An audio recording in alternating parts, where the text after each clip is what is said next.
Morning students, BSc second year की online classes में आपका स्वागत है।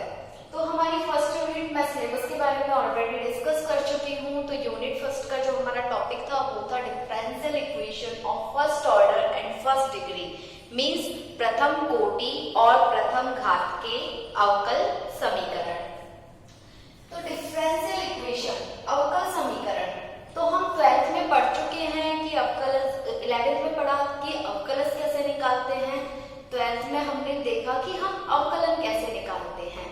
तो फर्स्ट ऑफ ऑल जो हमारा अवकलन था, हमने उसमें बहुत सारे फॉर्मूलाज भी पढ़े। फर्स्ट ऑफ ऑल कि हमें x की पावर n का अवकलन करना है, तो इसका फॉर्मूला क्या था, जो भी पावर है उसे आगे लिख दो और उसमें से एक कम कर दो, ये होता है हमारा अवकलन का। इसी तरह हमने त्रिकोणमिति के अवकल समीकरण भी देखे कि त्रिकोणमिति के अवकल कैसे निकालते हैं। तो हम ये सब नॉर्मल बेसिक चीजें हैं जो हम 12th में हमारा कॉन्सेप्ट क्लियर कर चुके हैं। अब हम पढ़ते हैं अवकलन समीकरण कि अवकलन समीकरण क्या होती है। अवकल समीकरण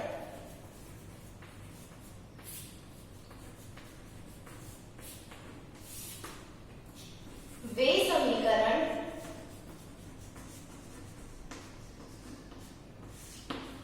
अवकलन समीकरण क्या होगी, वे समीकरण जिसमें स्वतंत्र चर, चरों, आश्रित चरों तथा उनके अवकल गुणांक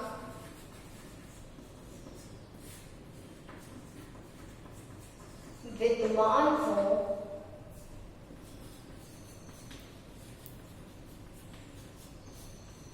अवकल समीकरण कहलाती है।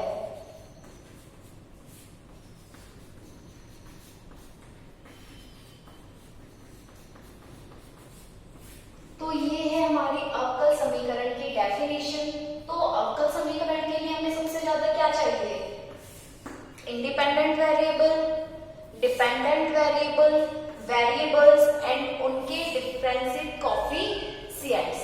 अगर ये सब किसी भी इक्वेशन में है तो उस इक्वेशन को हम क्या कहेंगे, अवकल समीकरण।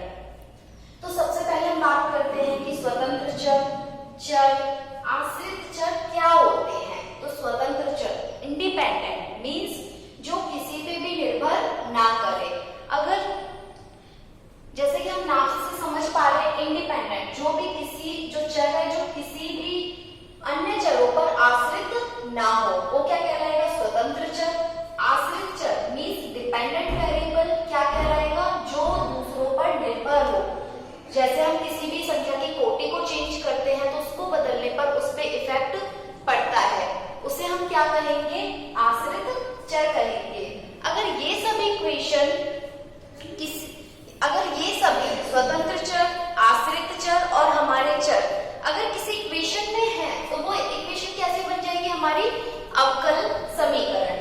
जैसे इसके एग्जांपल देखते हैं। तो फर्स्ट में हम एग्जांपल लेते हैं dy upon dx equal to x plus y minus 1 upon x plus y plus 1।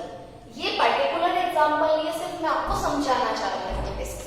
जैसे हम एक एग्जांपल देखते हैं x dx plus y dy equal to x dy minus y dx upon x square plus y square. तो इस type के समीकरण क्या कहलाएंगे, हमारे अवकल समीकरण कहलाते हैं। अब अवकल समीकरण के बाद में हम बात करते हैं कि साधारण और आंशिक अवकल समीकरण क्या होते हैं। तो पहले इसको नोट कर लीजिए। ओके,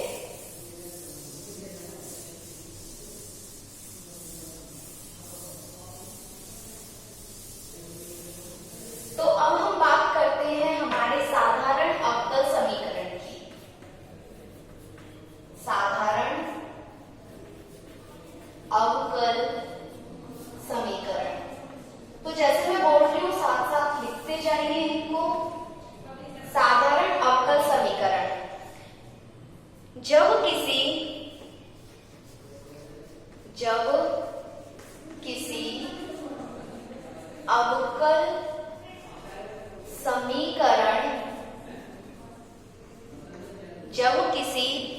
समीकरण में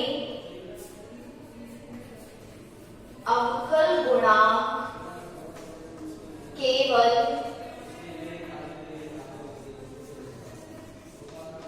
एक स्वतंत्र चर के सापेक्ष आता हो।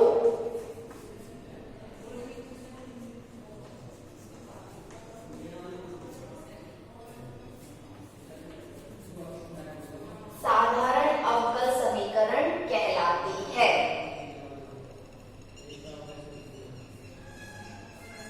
For example, dy upon dx equal to x plus y plus 1 upon x plus y minus का 1। ओनली समझने के लिए है, प्लस माइनस पे जाना मत। अगर एग्जाम्पल में कोई प्रॉब्लम हो तो हम जब क्वेश्चन डिस्कस करेंगे हम बता देंगे। तो हम कह रहे हैं जब अवकल गुणांक के जो सिर्फ किसके हो, एक स्वतंत्र चर के सापेक्ष हो। अब यहाँ देखो, जब हम y का अवकलन कर रहे हैं तो हम सिर्फ किसके सापेक्ष कर रहे हैं, x के सापेक्ष।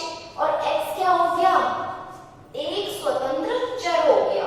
ठीक है, तो इस तरह की समीकरण क्या कहलाती है, हमारी साधारण अवकल समीकरण।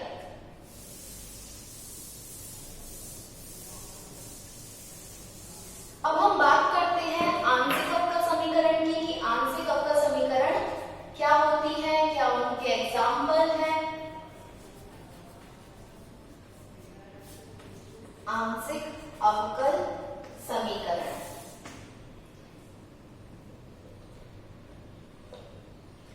जब किसी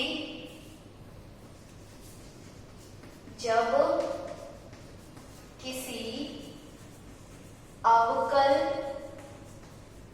समीकरण में एक से अधिक स्वतंत्र चर हो, एक से अधिक स्वतंत्र चर हो, तो पहले तो हम दोनों को डिफरेंस देखेंगे कि साधारण में क्या है और आंशिक अवकलन में क्या है। तो साधारण में क्या था, जो अवकल समीकरण है वो सिर्फ एक स्वतंत्र चर के सापेक्ष थी, और आंशिक अवकल समीकरण क्या है, एक से अधिक स्वतंत्र चर, मतलब 2 भी हो सकते हैं, 3 भी हो सकते हैं। आगे लिखो, तथा आंशिक अवकल गुणांक तथा आंशिक अवकल गुणांक इनमें से आंशिक अवकल गुणांक इनमें से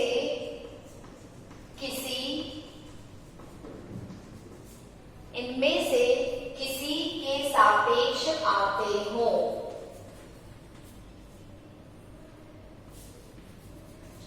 आंशिक अवकल समीकरण कहलाती है। फॉर एग्जाम्पल,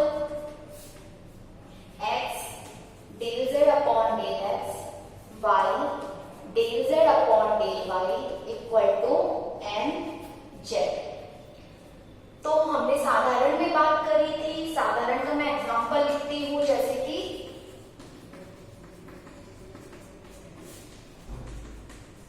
साधारण में क्या था कि हम सिर्फ एक स्वतंत्र चर के सापेक्ष उसका अवकलन कर रहे थे, मतलब x के। यहाँ हम किसके सापेक्ष कर रहे हैं, एक से अधिक। x के भी सापेक्ष z का करा है और y के भी सापेक्ष हमने z का करा है। ठीक है, जब एक से अधिक स्वतंत्र चरों के सापेक्ष हम अवकलन करेंगे तो वो हमारी कौन सी कहलाएगी, आंशिक अवकल समीकरण। साधारण अवकल समीकरण और आंशिक अवकल समीकरण के बारे में बात कर चुके हैं। अब हम इसकी टॉपिक स्टार्ट करते हैं, जो है अवकलज की कोटि।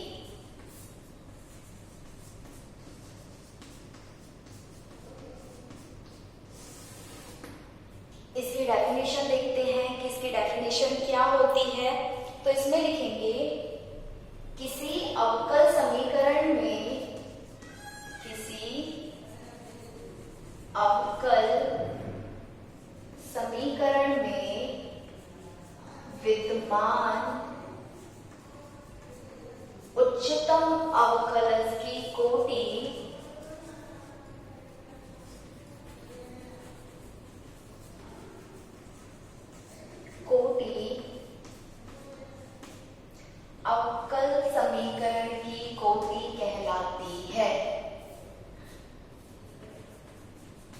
अवकल समीकरण की कोटि कहलाती है।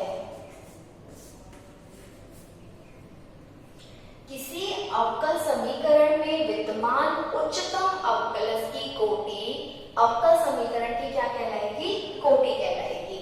अब अवकलज तो आप समझ गए होंगे कि अवकलज क्या होता है, कि हमने उस फंक्शन को कितनी बार अवकलन किया है। हम एग्जाम्पल से समझते हैं। एग्जाम्पल है हमारे पास d2y/dx² equal to 5 plus dy/dx। ठीक है, हमारे पास कोई एग्जाम्पल है, तो हम कह रहे हैं उच्चतम अवकलज कितनी बार उसका मैक्सिमम डिफरेंशिएट किया है। तो यहाँ कितनी बार करा है? 2 बार। यहाँ कितनी बार हुआ है? 1 बार। तो उच्चतम कौन सा हो गया? 2 वाला। तो इसकी कोटि क्या कहलाएगी? उच्चतम अवकलज की कोटि कहलाएगी। तो कितनी कोटि का कितनी बार किया है इसका? 2 बार। तो इसकी कोटि क्या हो जाएगी? 2। ठीक है, दूसरा एग्जांपल लेते हैं।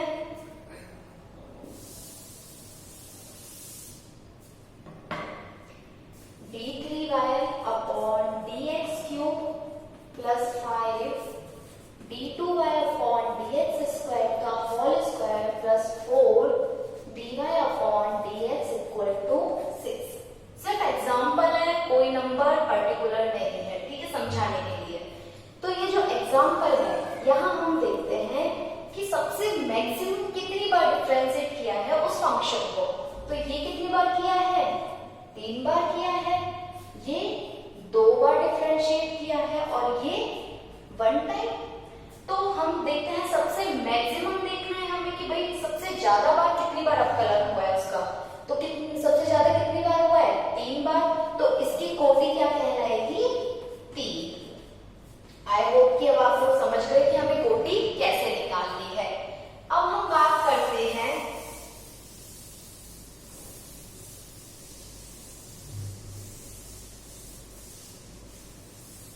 अवकल समीकरण की घात।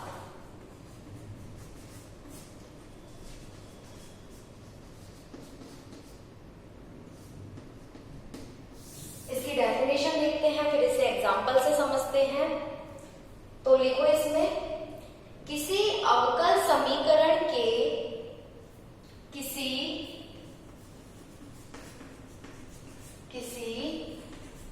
अवकल समीकरण को परिमेय तथा पूर्ण बीजीय बनाने के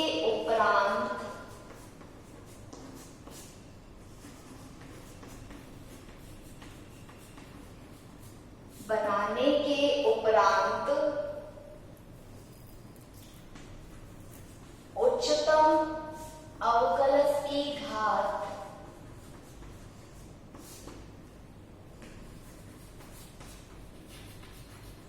अवकल समीकरण की घात कहलाती है।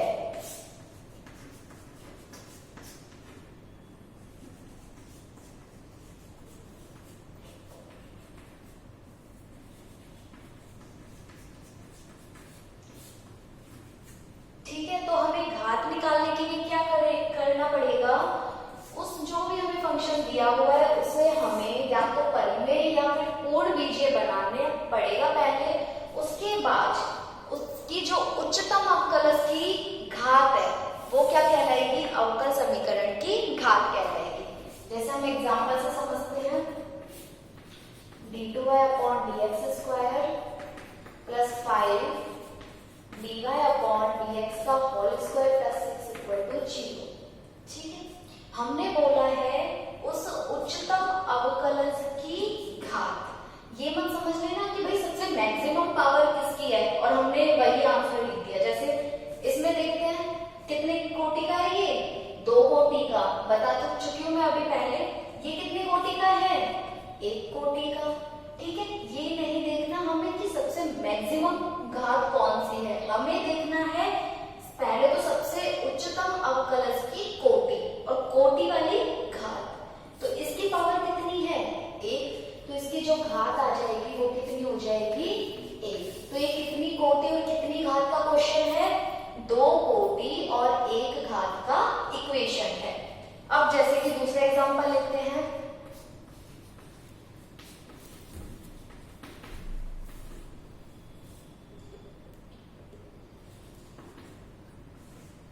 हमारे पास माना ये कोई एग्जाम्पल है, इसमें यहाँ क्या आ गया, इंटीग्रेशन मीन समाकलन। तो इसको हमें क्या करना पड़ेगा, परिमेय या पूर्ण बीजीय में चेंज करना पड़ेगा। तो हम क्या करेंगे, पहले इसका इस समाकलन को हम क्या करेंगे, हटाएंगे। हटाने के लिए क्या करेंगे हम, बताओ, समाकलन को हम कैसे हटाएंगे, क्या हो जाएगा इसका जब हम डिफरेंशिएट करेंगे तो, अवकलन को कौन हटाता है, समाकलन हटाता है। तो हमने क्या करा, इसका अवकलन कर दिया। अवकलन करके हमारा ये आ गया, मैक्सिमम कितनी है इसकी कोटि, 3 बार अवकलन करना हुआ इसका, तो कोटि कितनी हो गई, 3, और इसकी घात कितनी हो गई, 1। तो ये 3 कोटि और 1 घात का समीकरण है। तो देखो इसमें हमसे एक गलती हो गई है, यहाँ मैंने सीधा लिख दिया है, इसको हम किसके रिस्पेक्ट में कर रहे हैं, dx के रिस्पेक्ट में कर रहे हैं। तो यहाँ एग्जाम्पल में ये करेक्शन कर लो, जब हम dx के रिस्पेक्ट में इसका अवकलन कर रहे हैं तो dx से dx क्या हो जाएगा, कट जाएगा, सिर्फ क्या बचेगा यहाँ पर, y बचेगा। ओके, ये थोड़ा करेक्शन कर लेना है यहाँ पे। तो अब हम इसके एग्जाम्पल्स देखते हैं, हम कुछ एग्जाम्पल सॉल्व करके देखेंगे।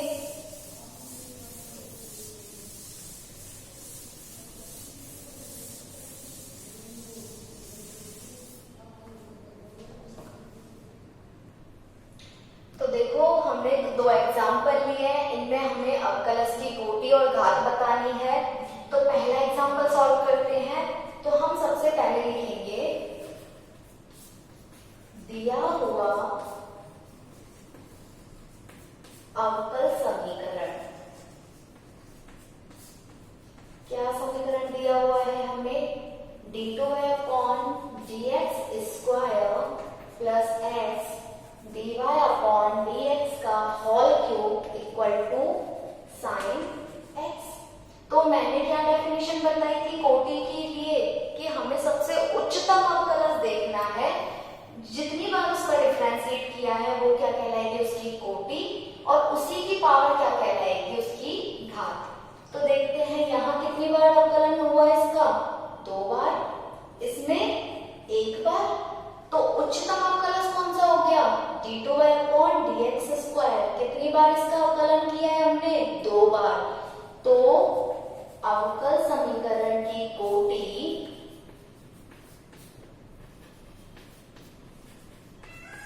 कितनी हो गई, 2, और उसकी घात क्या हो जाएगी, 1। मीन्स ये 2 कोटि और 1 घात का क्या है, अवकल समीकरण है।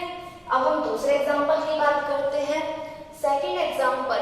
तो हमने जब वो घात और इनकी की डेफिनेशन करी थी, तो क्वेश्चन में अगर समाकलन कुछ भी दिया हो तो इन्हें क्या करना है, पहले हमें हटाना पड़ेगा, रिमूव करना पड़ेगा। रिमूव करने के लिए समाकलन को कैसे हटाएंगे हम, अवकलन करके। क्यों, क्योंकि हमें परिमेय तथा पूर्ण बीजीय बनाने के उपरांत ही उसकी अवकलज की कोटि देखनी है और उसकी घात देखनी है। तो यहाँ क्या है, समाकलन। समाकलन को हटाने के लिए क्या करेंगे हम, अवकलन। अतः दिए हुए समीकरण का अवकलन करने पर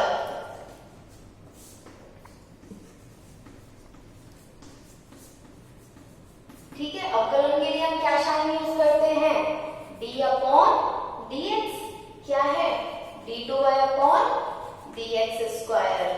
प्लस 5 d/dx dy/dx